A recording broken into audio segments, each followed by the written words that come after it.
মাননীয় স্পিকার, এইসব অগ্রাধিকারের পাশাপাশি মূলধারার অর্থনীতি থেকে বিচ্ছিন্ন থাকা ক্রিয়েটিভ অর্থনীতি, ক্রিয়েটিভ ইকোনমি, ক্রীড়া অর্থনীতি, স্পোর্টস ইকোনমি, সবুজ অর্থনীতি, গ্রিন ইকোনমি, সুনীল অর্থনীতি, ব্লু ইকোনমি, এর মতো খাতগুলোকে আমরা জাতীয় অর্থনীতির একেবারে কেন্দ্রে নিয়ে আসতে চাই।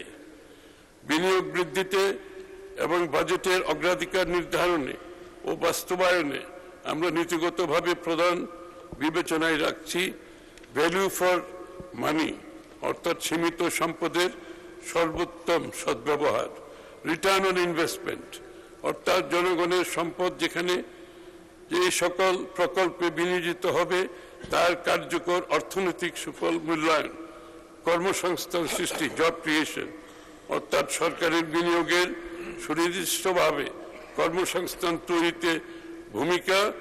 4, পেশাগত বিবেচনা, পরিবেশগত বিবেচনা, এনভায়রনমেন্টাল কনসিডারেশন, অর্থাৎ প্রাণ প্রকৃতি পরিবেশ সুরক্ষার দিকে সজাগ দৃষ্টি। সামষ্টিক অর্থনীতির তুলনামূলক চিত্র। মাননীয় স্পিকার, আমি বিগত ফ্যাসিবাদী সরকারের সময়ের সঙ্গে বিএনপির পূর্বতন সরকারের সময়ের সামষ্টিক অর্থনীতির সূচক সমূহের তুলনামূলক চিত্র তুলে ধরছি। 2005-06 অর্থ বছরে জিডিপির প্রবৃদ্ধি অর্জিত হয়েছিল 6.78%। আবার রিপিট করছি আমি, 2005-06 অর্থ বছরে জিডিপির প্রবৃদ্ধি অর্জিত হয়েছিল 6.78%, কিন্তু পরবর্তীতে পতিত সরকারের সময়ে 23-24 অর্থ বছরে তা 4.22% এবং 24-25 অর্থ বছরে 3.49% নেমে এসেছে। মাননীয় স্পিকার, 6.78 থেকে 3.49% নেমে এসেছে। 2005-06 সময়ে সাধারণ মূল্যস্ফীতি ছিল 7.17%, যা বেড়ে 24 সালের জুলাই মাসে 11.66% পৌঁছায়, অর্থাৎ 7% থেকে 11% পৌঁছে গেছে। সম্পদের অসম বন্টন ব্যবস্থা, সুশাসনের অভাব, দুর্নীতির কারণে অর্থনৈতিক বৈষম্য বেড়েছে। 2005 সালে আয় ভিত্তিক গিনি কোএফিসিয়েন্ট ছিল 0.467, যা বৃদ্ধি পেয়ে 2022 সালের সর্বশেষ জরিপ অনুযায়ী 0.499 এ পৌঁছেছে। রাজস্ব জিডিপি অনুপাত নিম্ন পর্যায়ে রয়ে গেছে, এখনো তা 8% কাছাকাছি অবস্থান করছে। কর জিডিপি অনুপাত 6.8%, যা দক্ষিণ এশিয়ার মধ্যে সর্বনিম্ন। 2005 সালের ডিসেম্বরে সামগ্রিক ব্যাংকিং খাতে খেলাপি ঋণের হার ছিল 13.6%।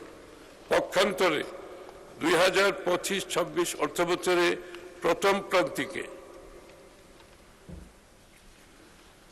খেলাপি ঋণ বেড়ে 35.73% দাঁড়িয়েছে, যার পরিমাণ প্রায় 6,44,000 কোটি টাকা।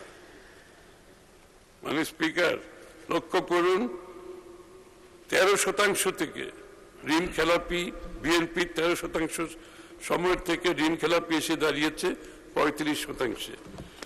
2005 সালে সামগ্রিক ব্যাংকিং খাতে মূলধন পর্যাপ্ততা, ক্যাপিটাল অ্যাডিকুয়েসি রেশিও ছিল 7.3%। 2025 সালের শেষে ঋণাত্মক, অর্থাৎ -2.64% নেমে এসেছে। 7.3 থেকে -2.64% নেমে এসেছে। 2005-06 অর্থ বছরের বেসরকারি খাতে ঋণের প্রবৃদ্ধি 18.3% থেকে অনেক কমে 2024-25 6.5% নেমে এসেছে। লুটপাট, অব্যবস্থাপনা, স্ক্যাম, ভুল নীতি গ্রহণের মাধ্যমে পুঁজিবাজারকে সম্পূর্ণ ধ্বংস এবং এর উপর বিনিয়োগকারীদের আস্থা পুরোপুরি নষ্ট হয়েছে। বিএনপি সরকার যতবার এদেশে সরকার পরিচালনা করেছে কখনোই ব্যাংক, আর্থিক খাত সহ পুঁজিবাজারে কোনো সংকট সৃষ্টি হয় নাই। 2006 সালের বৈদেশিক ঋণ ছিল 1,30,000, অর্থাৎ বিএনপির সময় 1,30,000 বৈদেশিক ঋণ ছিল, 1,30,000 কোটি টাকা, যা 2024 সালে প্রায় 6.5 গুণ বেড়ে 8,12,000 কোটি টাকা হয়েছে। মানে স্পিকার, 1,30,000 কোটি টাকা থেকে 8,12,000 কোটি টাকা বর্তমানে বাংলাদেশের ঋণ হয়েছে।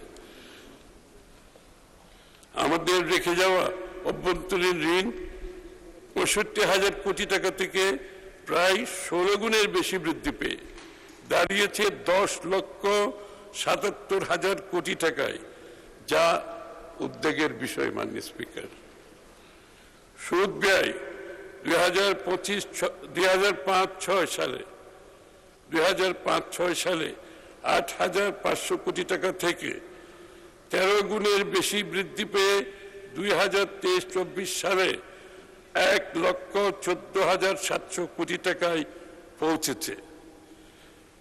IMF ও বিশ্ব ব্যাংকের বিশ্লেষণ অনুযায়ী বাংলাদেশের ঋণমান আমাদের রেখে যাওয়া নিম্ন ঝুঁকি ক্যাটাগরি হতে বর্তমানে মধ্যম ঝুঁকির দেশে অবনমন হয়েছে।